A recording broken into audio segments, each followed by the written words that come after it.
Now, Ukraine says a Russian strike has killed at least 41 people and wounded 180 in a central region of the country. The Ukrainian president, Volodymyr Zelensky, has given this update.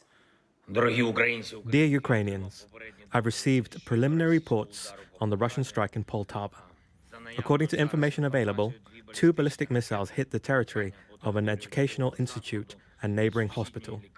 One of the buildings of the Communications Institute was partially destroyed. People were trapped under the rubble. Many were rescued. More than 180 were injured.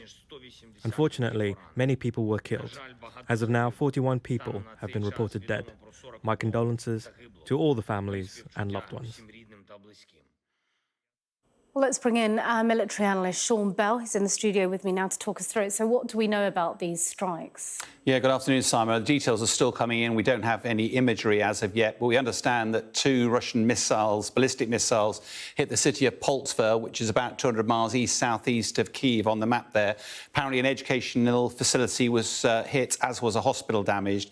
The key figures, though, are 41 killed and 180 injured, and that's just so far. And if that is true, then that will be one of the deadliest attacks that have happened in the duration of the war to date.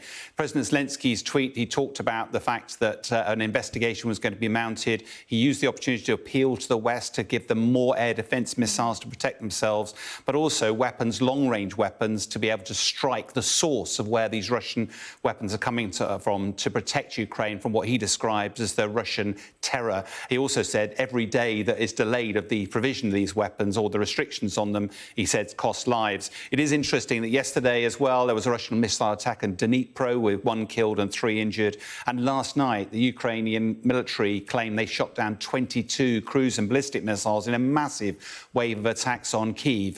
The Kyiv mayor, Vitaly Klitschko, claimed that a water treatment plant and a metro entrance area was damaged. 2 schools and a university were damaged as well. All this coincides with the start of the school terms in Ukraine, which isn't a time of normally of celebration in Ukraine.